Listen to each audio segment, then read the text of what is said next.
नमस्कार साथियों, मैं अशोक माधव आपका स्वागत करता हूं अपने YouTube channel maths by Ashok में। आज की क्लास डे 28 क्वाड्रेटिक इक्वेशन की हम मूलों के लिए प्रतिबंध पढ़ रहे थे।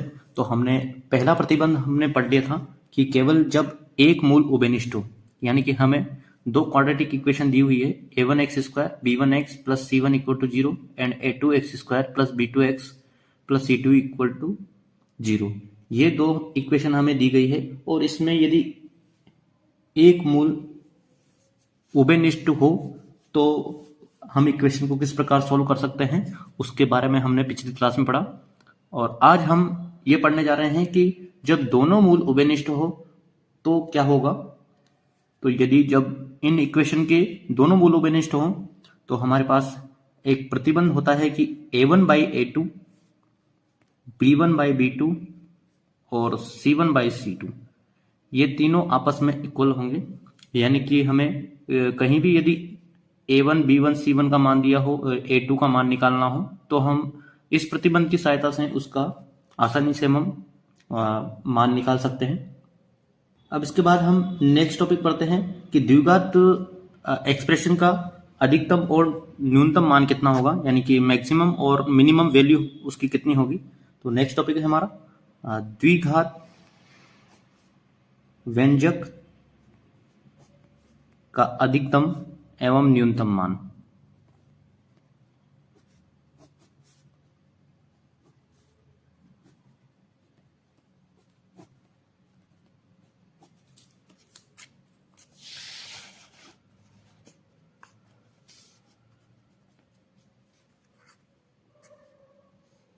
यदि हमारे पास एक व्यंजक है ax² plus bx plus c equal to 0,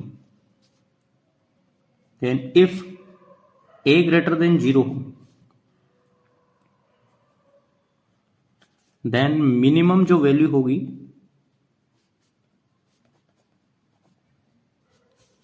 वो होगी हमारे पास x इक्वल टू माइनस का b/2a पर होगी, एंड जो मिनिमम वैल्यू होगी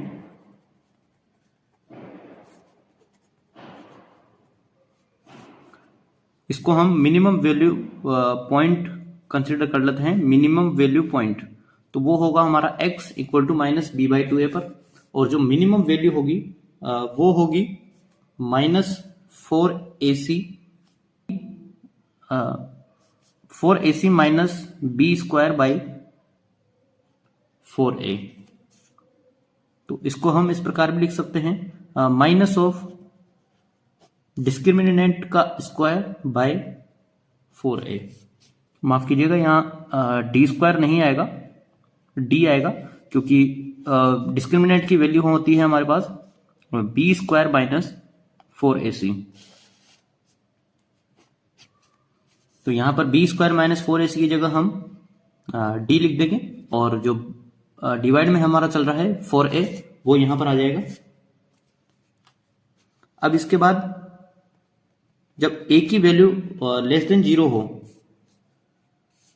देन जो मैक्सिमम वैल्यू होगी, तो मैक्सिमम वैल्यू पॉइंट जो होगा वो x equal to minus b/2a पर मिलेगा, और जो मैक्सिमम जो वैल्यू होगी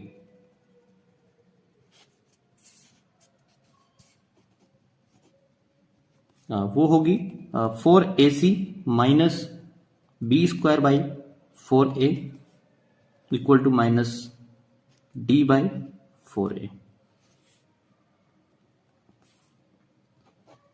तो मैक्सिमम वैल्यू और मिनिमम वैल्यू दोनों सेम होगी, बस यहां पर फर्क इतना रहेगा, यहां पर a लेस देन 0 है और यहां पर a ग्रेटर देन 0 है। तो जब a ग्रेटर देन 0 होगा तो हमें मिनिमम वैल्यू मिलेगी, और a लेस देन 0 होगा तो हमें मैक्सिमम वैल्यू मिलेगी। एक क्वेश्चन हम यहां पर लेते हैं और हम क्वेश्चंस की हम आज शुरुआत करते हैं। तो पहला क्वेश्चन हमने लिया कि एक जो रूट है द्विघात समीकरण का वो अल्फा है, और वो है -2 रूट ऑफ 3। और ये है हमारा द्विघात समीकरण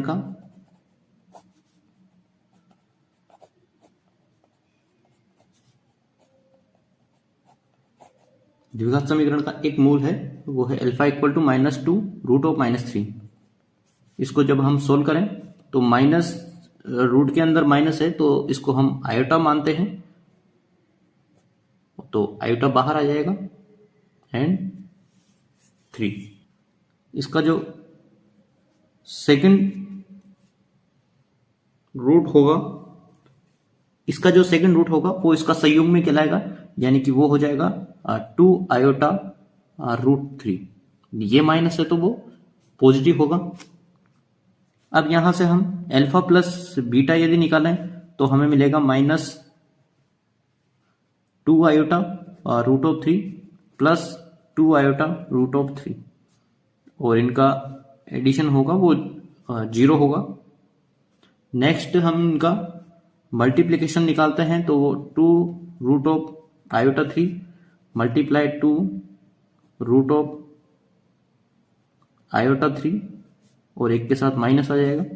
जब हम इसको मल्टीप्लाई करेंगे तो ये होगा 4 इंटू 3 माइनस और आयोटा का स्क्वायर -12, और आयोटा का स्क्वायर होता है माइनस। आगे कैलकुलेट करेंगे तो ये हमें 12 मिलेगा, यानी कि मल्टीप्लिकेशन इसका 12 मिला। अब हमारे पास एक इक्वेशन होती है द्विघात समीकरण की, जिसमें हम डायरेक्ट अल्फा प्लस बीटा और अल्फा बीटा की वैल्यू पुट करते हैं। तो द्विघात जो समीकरण होगी हमारी वो ये होगी कि x² माइनस, यहां हम लिखते हैं मूलों का योग, पिछली क्लास में हमने पढ़ा है, और इसको x से मल्टीप्लाई करते हैं, जहां प्लस यहां हम लिखते हैं मूलों का गुणनफल इक्वल टू 0।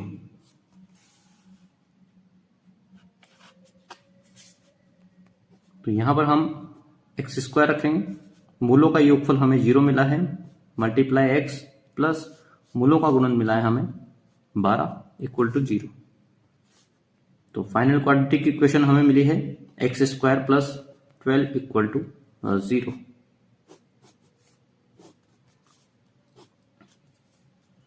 आज की क्लास में इतना ही। और भी क्वेश्चन देखने के लिए हमारे चैनल को लाइक एंड सब्सक्राइब जरूर करें, और अपने फ्रेंड्स के साथ भी इसे शेयर जरूर करें। धन्यवाद।